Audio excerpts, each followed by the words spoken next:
Bonjour, nous continuons notre série de vidéos sur la lutte contre les mauvaises idées en investissement. Aujourd'hui, je vous propose de parler de ce que beaucoup appellent la huitième merveille du monde, les intérêts composés. Je pense que tous ceux qui sont déjà intéressés au investissement ont entendu parler de cette fameuse force. Beaucoup attendent qu'elle transforme leur capital, mais la réalité est souvent différente. Le capital pousse très lentement. Commençons par le début. Qu'est-ce que c'est les intérêts composés? Parfois, il vaut mieux voir une fois pour comprendre qu'attendre 10 fois sans saisir les idées. Imaginons que vous avez 10 000 euros. Vous les investissez avec un rendement de 10% par an. Après un an, vous avez 11 000 euros. Les 1 000 euros sont votre profit. L'année suivante, les 10% s'appliquent déjà non plus sur les 10 000 euros, mais sur 11 000. Votre capital devient donc 12 100 euros. Cette deuxième année, vous gagnez 1 100 euros. Parmi ces 1 100 euros, il y a toujours 1 000 euros provenant de rendement de votre capital initial et 100 euros supplémentaires provenant de rendement sur les bénéfices de la première année. Et ces 100 euros, c'est justement effet des intérêts composés. Avec le temps, ces mécanismes répètent année après année et en théorie, le capital commence à croître de manière exponentielle. Tout cela est vrai, tout cela est même très beau sur le papier. Mais il y a 3 facteurs qui viennent ajouter un peu de réalité dans cette histoire. Le premier facteur, la durée d'investissement. Plus la durée est longue, plus la puissance des intérêts composés est grande. Mais cela signifie aussi une chose. Pour que ce mécanisme devienne vraiment puissant, il faut énormément de temps. Selon les données historiques du marché américain, avec un rendement réel environ de 7% par an, il faut environ 10 ans pour doubler son capital, 20 ans pour multiplier par 4. Autrement dit, la vraie puissance des intérêts composés apparaît souvent après 30, 40, voire 50 ans d'investissement discipliné. Le deuxième facteur, le rendement annuel. On attend souvent que le marché américain rapporte environ 10% par an.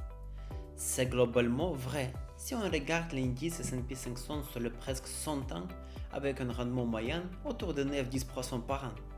Mais ces chiffres est avant inflation. Si on retire une inflation moyenne environ de 3%, le rendement réel tombe plutôt vers 6-7 par an. Et dès que le rendement baisse de quelques points, le temps nécessaire pour que les intérêts composés fassent leur travail augmente fortement. Troisième facteur, le capital de départ. Avec quelle somme commence votre parcours d'investisseur? Personnellement, comme beaucoup de gens, je n'ai pas commencé avec des millions. Un salaire normal, un revenu normal et donc l'investissement régulier mais modeste. Et cela rallonge encore la durée, car le premier argent investi, c'est le qui travaille plus sur le marché. Passons maintenant à un exemple que tout le monde connaît, Warren Buffett. Aujourd'hui, sa fortune est estimée à environ 130 milliards de dollars, selon le classement Forbes. Mais il a commencé à investir très jeune, vers 11 ans, et il est devenu milliardaire seulement vers 56 ans. Pendant la décennie, son capital augmentait régulièrement, mais sans être gigantesque. La véritable explosion de sa fortune est arrivée très tard dans sa vie. On estimait qu'environ plus de 90% de sa richesse actuelle a été accumulée après 60 ans.